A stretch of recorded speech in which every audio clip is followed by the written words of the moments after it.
A'udzu billahi samiil 'aliim minasyaitonir rajim.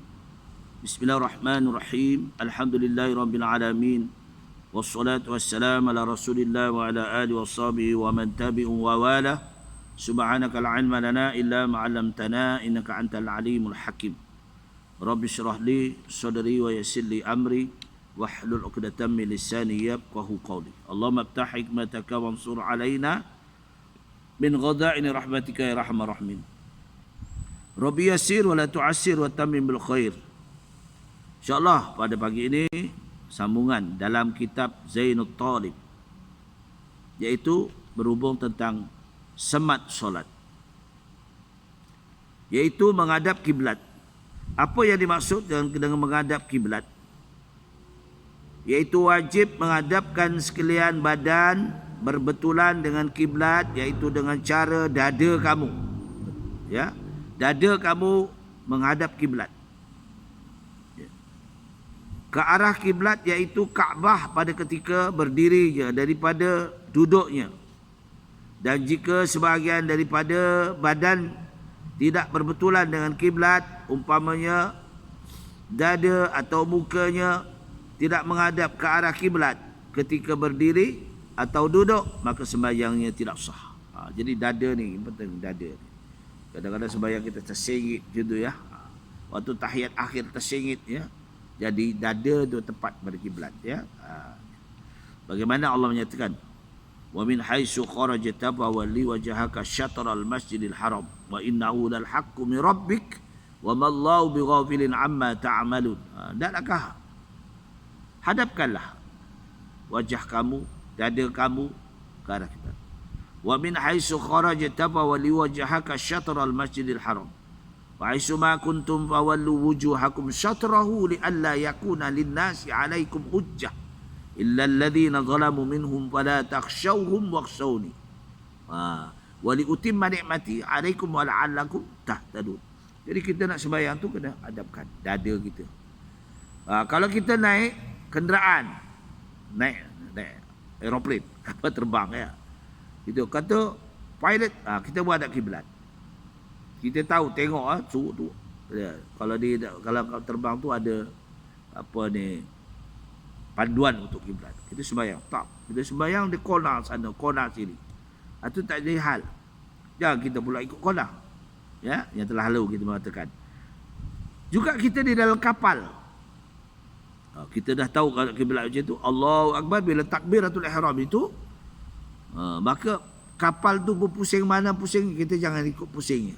Jadi kapal tu terpulang pada dia. Yang pertama takbiratul ihram itu mesti menempati kiblat. Ya. Adakah diharuskan bagi orang sembahyang tidak menghadap kiblat dalam perkara tertentu? Diharuskan dalam dua perkara. Pertama, pada sembahyang syiddatul khauf, yang bersangatan takut dalam peperangan. Ya, bersangatan takut perang. Berganti-ganti ya. Takbiratul ihram, Allahu Akbar. Lepas tu musuh datang berganti. Dia berperang. Ini di zaman baginda Rasulullah sallallahu alaihi wasallam pernah berlaku ya. Jadi itu sebagai contoh. Baik. Yang keduanya, sembahyang sunat dalam perjalanan yang harus. Dalam perjalanan. Ya. Terangkan hukum harus tidak menghadap kiblat pada sembahyang syiddatul khauf, yakni dalam sangat takut dalam peperangan yang harus. Bagi orang yang berperang dalam peperangan yang harus pada syarak, yaitu seperti peperangan di antara orang-orang Islam dengan orang-orang kafir kerana menegakkan agama Islam, atau peperangan di antara orang-orang Islam yang di pihak kebenaran dengan orang-orang yang mendahaka akan ajaran Islam atau baghat dalam keadaan sangat takut, maka harus ia sembahyang menurut cara yang sedapat-dapatnya, dan tidaklah wajib qada ke atasnya. Sembahyang yang dikerjakannya itu sama ada fardu ataupun sembahyang sunat. Tak perlu qada lagi. Ya. Yang pertama takbiratul ihram itu mesti tepat. Mesti tepat. Terangkan hukum harus tidak menghadap kiblat pada sembahyang sunat dalam perjalanan yang harus.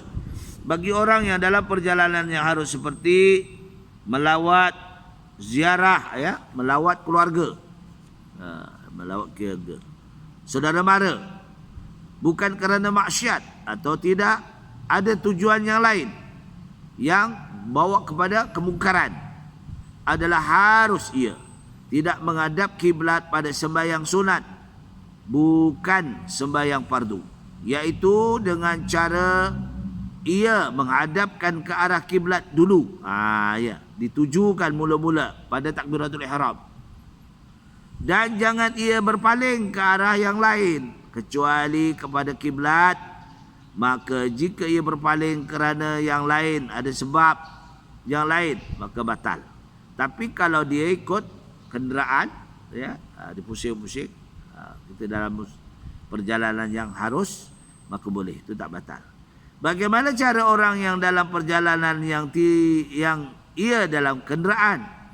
Jika ia di atas kenderaan dan adalah mudah baginya menghadap kiblat pada sekalian sembahyangnya dan dalam dapat menyempurnakan segala rukunnya atau sebahagiannya, maka wajiblah ia menghadap kiblat dalam perkara-perkara yang ada kemudahan. Iaitu kalau ada kemudahan dah, kemudahan-kemudahannya. Dan jika tidak mudah baginya menghadap kiblat, maka tidaklah wajib ia menghadap, melainkan ketika takbiratul ihram sahaja. Ada yang tadi takbiratul mula-mula sekali, takbiratul ihram saja. Ia pun sekiranya ada kemudahan baginya. Maka jika tidak ada kemudahan baginya untuk menghadap kiblat ketika takbiratul ihram itu, maka tidaklah wajib yang menghadap kiblat. Walaupun kita dalam mana, kita tak tahu apa kan, sembahyang aja. Yang penting kita sembahyang, ya, jangan kita tak sembahyang, ya. Bila kita tak sembahyang tu yang susah. Yang penting kita sembahyang. Semuanya adalah penentuan Allah. Hanya ini memberi penjelasan untuk kita supaya kita tahu bagaimana caranya rukuk dan sujud orang yang dalam perjalanan di atas kenderaan. Tidak wajib ia meletakkan dahinya ketika ia sujud. Umpamanya di atas pelana, ataupun kenderaan yang berjalan. Bahkan wajib disyaratkan saja pada mengerjakan rukuk dan sujud, iaitu mentindakkan kepalanya, mentundukkan kepala atau mentundukkan kepalanya. Jadi dalam kenderaan, dia bawa kereta macam mana, ya. Jadi ini mentundukkan kepala sebagai syarat, ya. Dan isyarat sujudnya itu terlebih rendah daripada rukuknya, rendah sikit. Itu kalau kita dalam kenderaan, bas ataupun kapal terbang, kita berjalanan, ya, tak ada tempat untuk sembahyang. Perjalanan, waktu dah masuk. Kalau kita sampai ke tempat yang kita tuju, mungkin waktu tu berlalu, ya, berlalu sudah. Boleh kita nak sembahyang, boleh, tak ada masalah. Kemudahan ini dalam semat solat. Bagaimana cara orang yang dalam perjalanan itu jika ia berjalan kaki? Jika ia berjalan kaki, maka wajib ia menghadap kiblat pada takbiratul ihram, ya.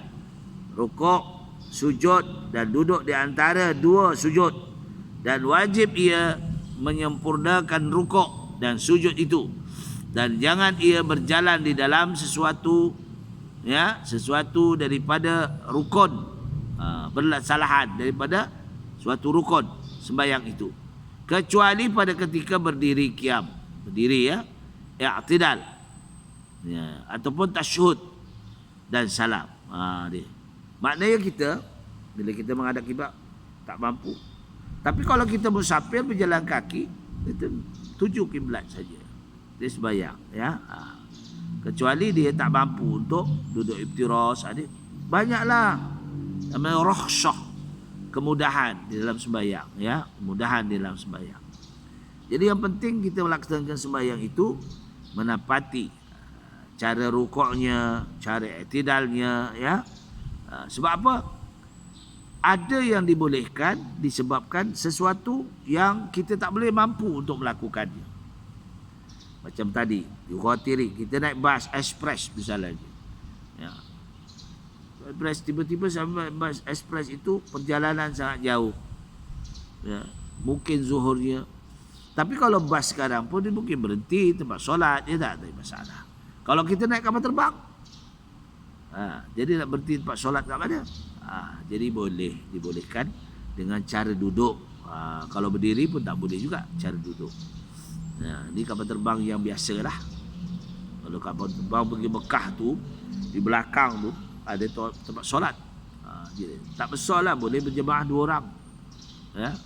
Sekarang ada banyak kemudahan. Kalau tuan-tuan pergi naik